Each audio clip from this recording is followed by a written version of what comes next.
The starters got in more work, nearly the entire first half for some, in the Chiefs' second preseason game, and they left the Arizona desert with a victory and feeling especially good about the defense. On today's SportsBeat KC, beat writers Herbie, Teope, and Sam McDowell discuss the Chiefs' 17-10 victory.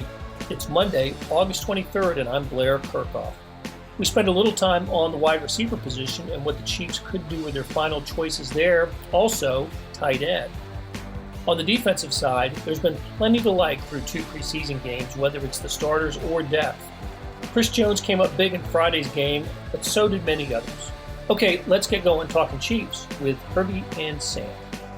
Chiefs are through their second preseason game. They went to Arizona and beat the Cardinals 17-10. Starters played most of the first half. That was fun. I think we will start the way we usually start these types of shows after a game, and that's with an injury report. There were a couple of banged up players in this game. We know Tyreek Hill didn't play because his hamstring tightened up. Andy Reid told reporters, our esteemed Sam McDowell and Vahe, the guys who made the trip. Rashad Fenton, hamstring injury, injured it during practice punt returns before the game. Running back, Darrell Williams left with a concussion. Then you had Clyde Edwards-Helaire leave with an ankle injury, which is why we saw a lot of Darwin Thompson and his leaping ability in the game. He loves to jump over people. And I think that's about it. The main guys that got hurt off the top of my head. Yeah, still missing Frank Clark and Derek Nottie and the guys that were hurt in training camp, correct. The guys who haven't been out there, like LDT, is still dealing with his ham injury, and of course Kyle Long with his knee injury. Well, Long and Malik Herring are still on the physically unable to perform list, so until they actually put into practice, we'll never see them out there. And Andy Reid has noted to us that Frank Clark's injury is something minor, even though he's been dealing with it for a couple of weeks now. But minor enough where he won't be able to talk to us.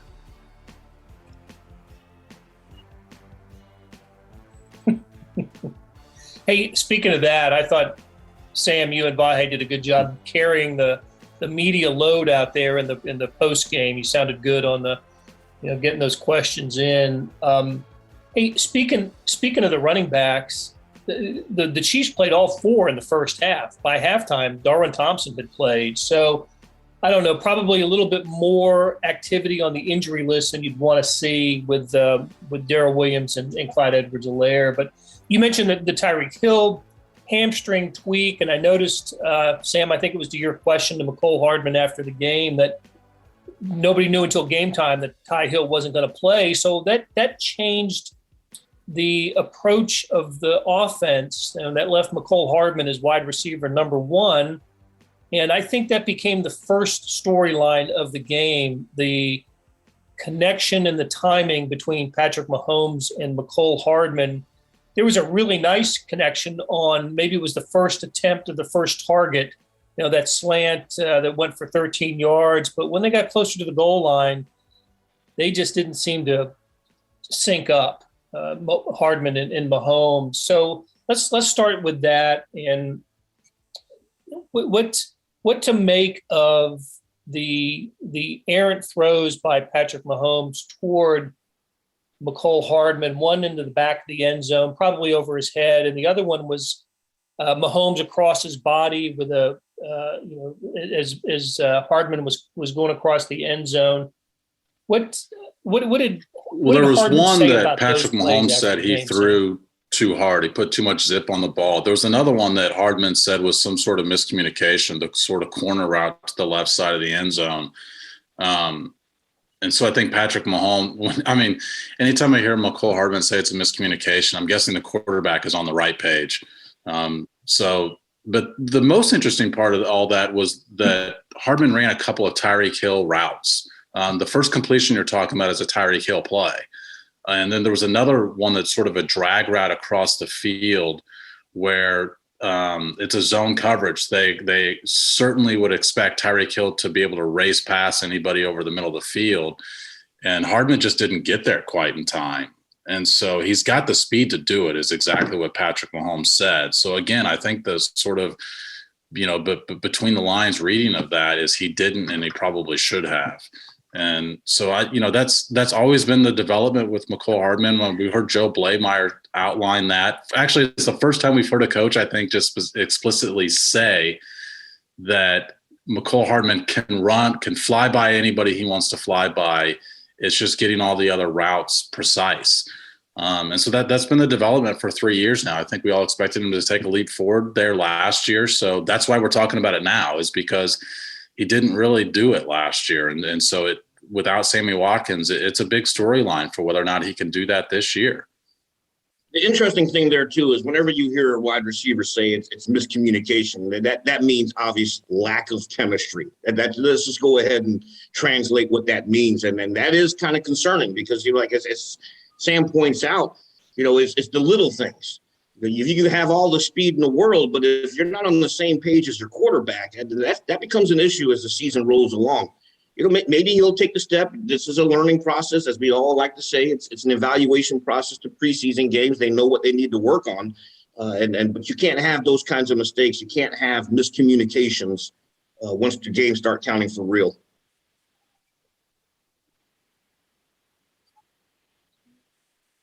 As I was watching the first half, it just struck me how important Tyreek Hill is to this team.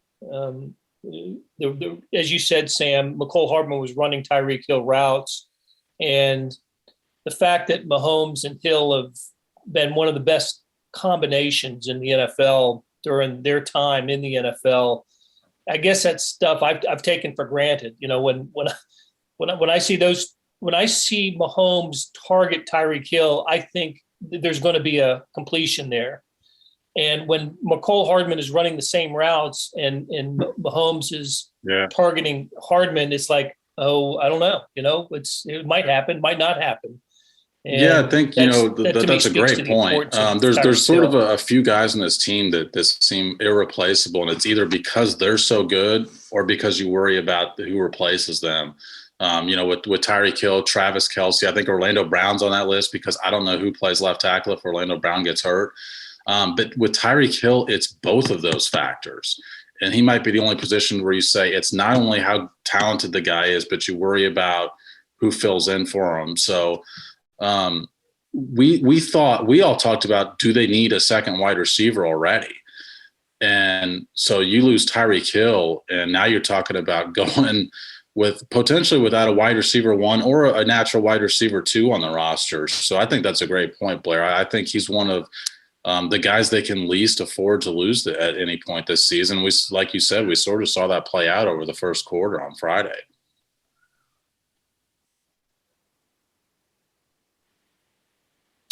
Comes back and catches the touchdown pass from Chad Henning and makes a really nice adjustment on the underthrown ball in the end zone. Because he had the connection with Henning.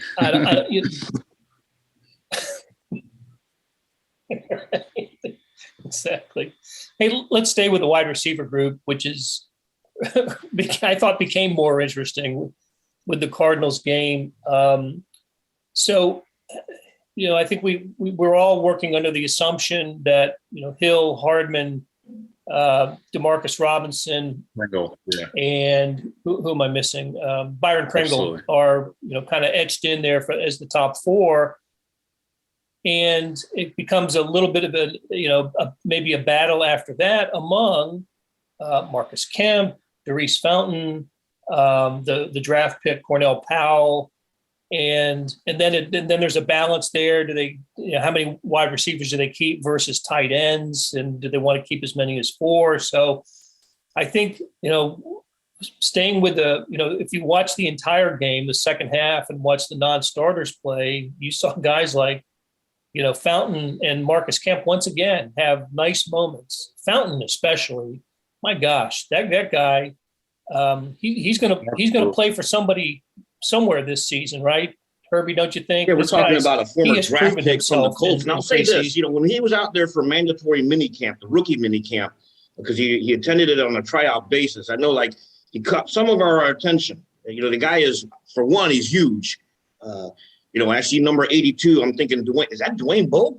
But it wasn't him, obviously. But he certainly looked good out there. Then he carried over in the OTAs. He kind of disappeared early in camp until the pads came on, and that's where you really you really start paying attention when the pads come on, and then all of a sudden he just started emerging.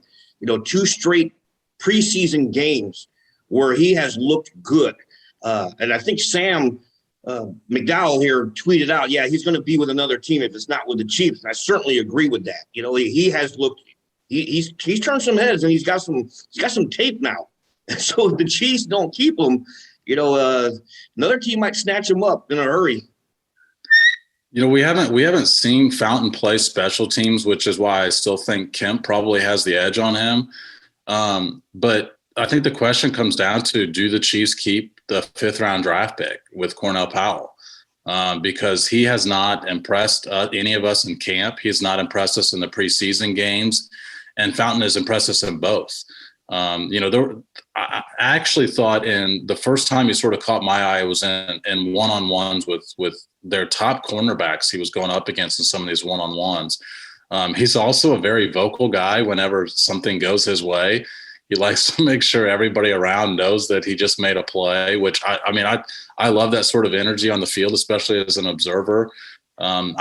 Just talking to some people with the Chiefs, they realize they have a tough decision with Darius Fountain. He's not a guy that was, let's face it. I think he was probably more of a camp body. Whenever you're a tryout in rookie camp, you're an extra body in training camp, and he's certainly just so much more than that right now.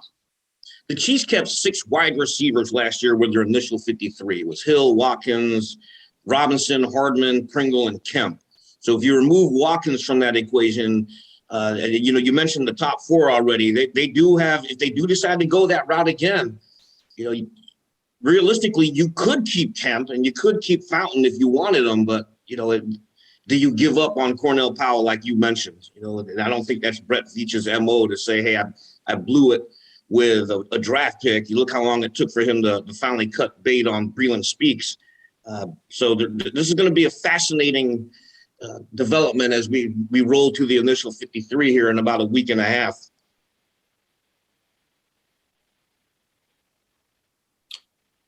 Well, if you look at the stats from previous Andy Reid teams, wide receiver 5 and 6, don't get many targets, right? I think those positions need to be special teams players. They better be contributors on special teams. And of those candidates, the one we know for sure is Marcus Kemp. Yeah. And he's a capable wide receiver, right? He's not a, he's not a speedster or anything like that, but he is a gunner for Dave Tope's, coverage teams. And I got to think that there's going to be a place on the roster for him. So to me, it comes down to Powell and Fountain Fountain. So what I don't know what they do there. Because clearly one has been better than the other. There's the other thing about Marcus Kemp that he's got a leg up on is he knows every position. So he knows every route in the playbook. And so your wide receiver 5 is probably only going to get in the game if you've got some injuries. And so a guy that knows every position is a major aid in that. So that's why I think it'd be hard to, keep one of those other guys at the expense of Marcus Kemp. So I do think it comes down to Cornell Powell and Darius Fountain. And, some teams only keep 5. I think 2 years ago, the Chiefs only kept 5. Last year, they kept 6. I just think that group is too deep to only keep 5 this year. I think we're going to see 6. And I think you sort of play a game with, can I get one of these guys back on the practice squad if they don't make my initial 53? And I don't think you can get Darius Fountain back on the practice squad if you don't keep him on your initial 53. There's too much tape out there from these first 2 games. And with Cornell Powell, maybe somebody takes a chance on him because he had a great year at Clemson last year. But I also think it's a red flag if he's a 5th round draft pick and doesn't make the team. And maybe you have a shot at getting him back on your practice squad if he doesn't make your initial 53. And maybe that's part of the calculus for deciding which guy to keep.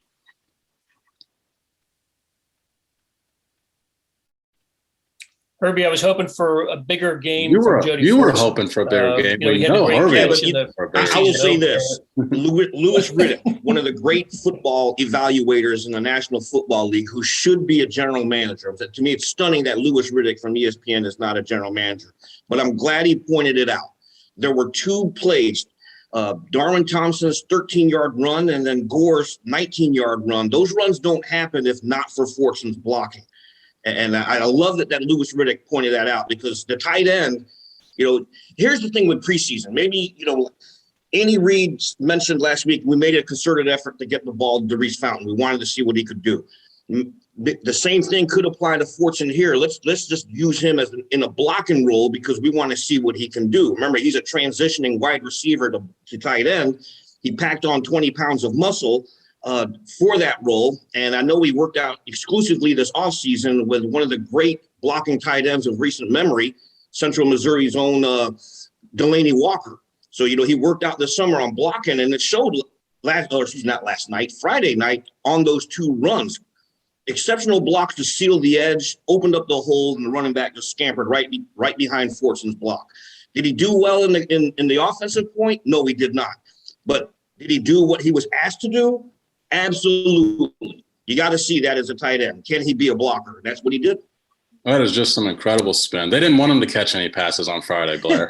No, but I'm just saying, Louis Riddick pointed that out at the end of the broadcast. I think because it was a 3-person booth, and one of the people mentioned, what do you think about the blocking? And he specifically mentioned Jody Fortson.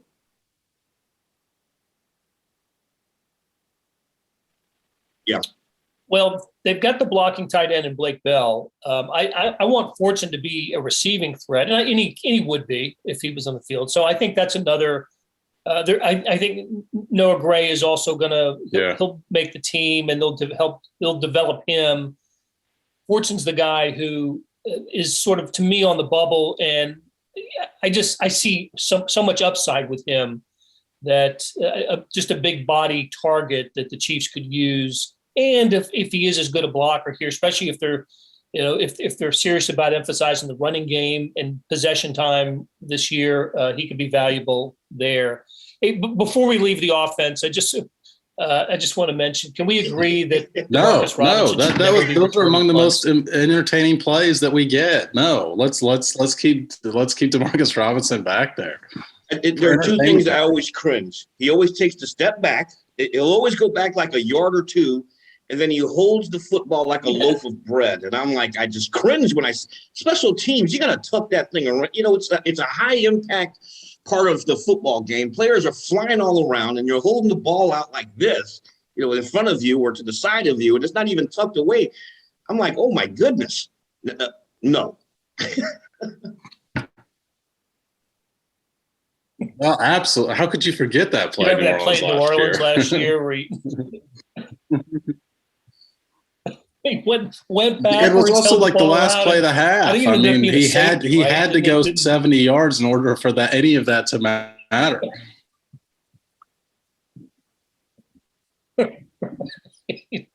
Exactly. So, all right. We've gone too long without talking about the defense. We'll do that after we take a break. We're back with Herbie Teope and Sam McDowell, who cover the Kansas City Chiefs. The defense was terrific. The starting defense was just, it doesn't get much better, right? 3 series against Kyler Murray and the Cardinals starting offense, 3 3-and-outs, a total of -1 yard of total offense. I don't know where to start, except let's start with starters. And there was a surprise one with Juan Thornhill at safety. It had been an interesting week, to say the least, for Juan Thornhill. Sam, you were the one that first noticed that he was running out with the starters. The Chiefs went with 3 safeties. I wonder if that wasn't a scheme thing as much as a I think there's been a major point of emphasis just to get him plays. So he played basically 3 full quarters on Friday. And, Andy Reid said it after the game. I think his quote was, "We need Juan. We need him feeling good about himself." He's not a guy they're going to give up on just because he didn't, let's face it, he did not play well in the preseason opener. And I thought he played really well on Friday. And that goes beyond the interception. I mean, the interception is, we could watch 17, I was going to say 16, but 17 Chiefs games this year. And that's probably the best interception we're going to see all year. So I think I've been saying it for a while, but I think he's as crucial to this defense, his development, or just getting back to where he was at the end of his rookie year would just be a tremendous development for the Chiefs defense, because they don't have a replacement for him. If he's not playing well. We've seen them try other guys there. We've seen them try Devin Key. Heck, we saw Armani Watts get a few snaps with the ones in practice. You know, their best defense is with Juan Thornhill playing at his best. Here's something interesting with Juan Thornhill, to Sam's point about the Chiefs wanting to get him on the field. You know, he played the second most defensive snaps in the preseason opener against the 49ers with 40. And then he led the team in defensive snaps against the Cardinals with 32. So, yeah, they're absolutely trying to get him on the field.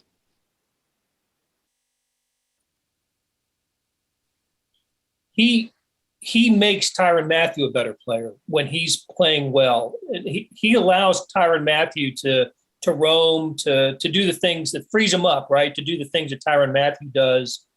And to me, Juan Thornhill has to be the team's second best safety. When Daniel Sorensen's in the game, instead of Juan Thornhill, Tyrann Mathieu has to play deeper. And, you know, you want Juan Thornhill playing that deep route. First of all, he's got more speed than Tyrann Mathieu or Daniel Sorensen does. So I think when Juan Thornhill's in there, and again, it depends on if he's playing at his best, of course, but if he's in there playing confident, you get better at two positions, really. Suddenly you're in the box, safety becomes better because Matthew's an upgrade on Daniel Sorensen as well.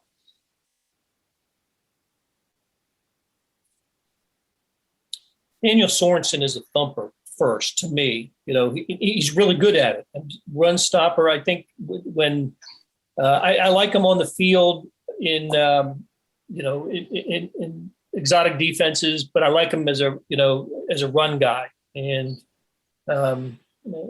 you're right. So good for Juan Thornhill. You're right about that interception. That was incredible. The stretched out. I thought at first maybe the ball had hit the ground, but he did a great job, not only of catching it, but securing it. And something else that's of note on that play, Blair, which I'm writing about this week, but he baited the quarterback intentionally on that play. He said he took a stutter step and then darted to make that play.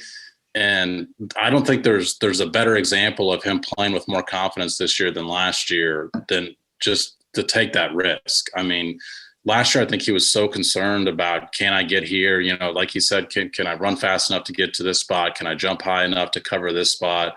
I don't think he takes a chance like that last year and tries to bait a quarterback. I mean, that's sort of next level stuff. He's healthy. That tells me he's healthy.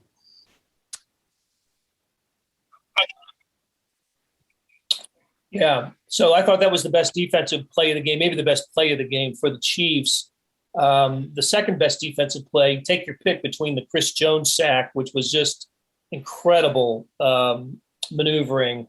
So it was lined up outside and make an inside move.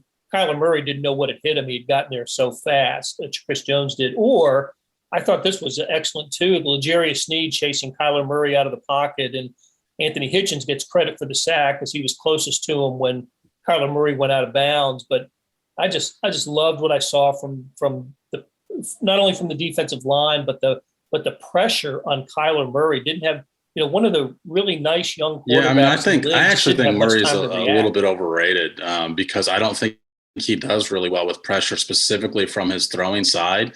So I was a little bit surprised to see that Spagnuolo dialed up, those sort of blitzes in the preseason. The Sneed play is a perfect example, a guy that comes from his throwing angle. But one of the under talked about things after the game was their cornerbacks played really well. Their defensive line, of course, helped them out by not making them guard for extended periods of time. But it started off with, I think it was the second or third down play where Charvarius Ward made just a fantastic tackle on a running play in the backfield. And their cornerbacks, I just thought their cornerbacks were great in the game. And that's been, you've heard me talk about it. I thought the biggest question of their defense was their cornerbacks behind L'Jarius Sneed, and they were great. They were great, but I think we have to also toss in the caveat that multiple all-pro wide receiver DeAndre Hopkins didn't suit up. So, well, he was suited, but he didn't play. But that's the thing about the preseason. But, you take that part aside, they did have A.J. Green out there, who is also a perennial Pro Bowl wide receiver. So they did ultimately hold up. They did very well.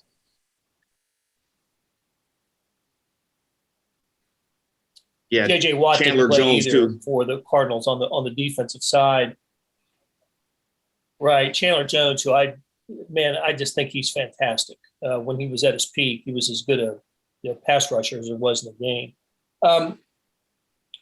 So, the starting offense, 4 series, right, for Patrick Mahomes, and they only come up with a field goal, and yet the Chiefs are leading 3-0 at the end of that series of plays because of this defense. Probably not talking enough about the potential for that side of the ball. Are we? Is this are we thinking maybe a top 10 defense, or I agree. At least the opportunity to be that? Andy Reid was absolutely correct at the end of mandatory minicamp, where he said enough is not being said about the addition of Jaron Reed. And we talked about Chris Jones. Chris Jones's ability to flex outside, and we've seen it in training camp. We've seen it here in preseason action. He's rotating back and forth between the left and the right defensive end spots. So you're allowing him, arguably the best pass rusher on the team. And when I see him doing that, I'm thinking of J.J. Watt. When J.J. Watt was healthy, they let him freelance. He got to pick which side of the defensive line that he wanted to rush from because he spotted a weakness. And Jaron Reed allows Jones to do so much more. And as we know, especially in today's National Football League, you have to be able to affect the passer, the quarterback. And then Jones stays healthy, and if Frank Clark doesn't get suspended and he's playing, this has absolutely the makings of a top 10 defense, in my opinion. We can't get a comment from Andy Reid about Chris Jones moving to the edge because he always reverts the conversation back to the only reason he's playing on the edge is because they have Jaron Reed. I think we've asked him several times, how do you think Chris is developing out there at the edge? And that's always what we get instead. But as far as where the Chiefs finish, I mean, do they have a top 10 defense? I don't think that they're one of the 10 best defenses in the NFL, but I didn't think that last year, and they still finished, I think, like 10th or 11th in points allowed. So I mean, they could get there and a statistic like that. But line them up wise, I think I could find 10 other defenses I'd probably take over them. I'll be the homer here. I'll take the Chiefs. I'll be the homer. I'll take the Chiefs. I do like the potential.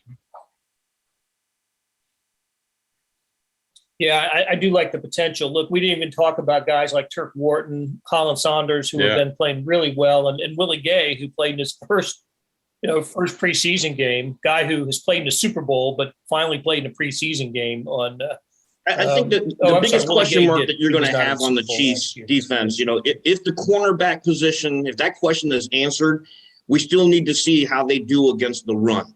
Like last year it was an Achilles heel, but I think, these young linebackers, if they develop into what we think they can develop into, then this has the makings of really good defense. With Hitchens and Bolton and Gay, and then even if you're rotating Ben Neiman in there, that's the biggest question mark to me. Can they stop the run consistently?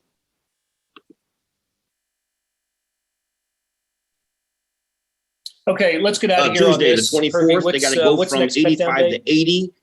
And then the final one is Tuesday, the 31st. They'll have to establish the initial 53. Okay, and of course they play Friday night against the Minnesota Vikings at Arrowhead Stadium. Okay, hey, Sam McDowell, Herbie Teope, thanks guys. We'll do it again soon. That'll do it for today. Thanks to our SportsBeat KC production staff of Beth Welsh, Monty Davis, Jeff Rosen, Chris Fickett, and Savannah Smith. A tip of the cap to Herbie Teope and Sam McDowell for stopping by and talking Chiefs. Links to their stories can be found in the show notes and on kansascity.com. Hey, we have another deal for you. You can subscribe to Sports Pass for 99 cents a month. That's right, 99 pennies a month. Sports Pass is the online version of the Star Sports section. You get all the stories that appear in the print editions of the Star, plus additional stories that appear only on the website, and of course they post first on kansascity.com. After 3 months, it auto-renews at $5.99 a month unless you cancel. It's a great time to subscribe. Read about what's going on with the Chiefs, the Royals, the colleges, our soccer teams, and more. How do you get it? Go to kansascity.com/sportspass2020. That's kansascity.com sportspass2020. You want more than just sports coverage? Check out the entire Kansas City Star product. Sports news, features, commentary, and analysis, the whole thing. You get all the stories written by my talented colleagues, plus additional national news, sports, features, and business coverage with the e-edition. The details for all of these deals can be found at account.kansascity.com/subscribe. And if you're having trouble hunting down any of those offers, you just send me an email, bkirkhoff@kcstar.com, and I will get you to the right place. So whether it is the Sports Pass or the full subscription, you're getting and supporting the best sports and news coverage in Kansas City and helping us produce programs like SportsBeat KC. Thanks for listening, and we'll be back on Tuesday with another episode.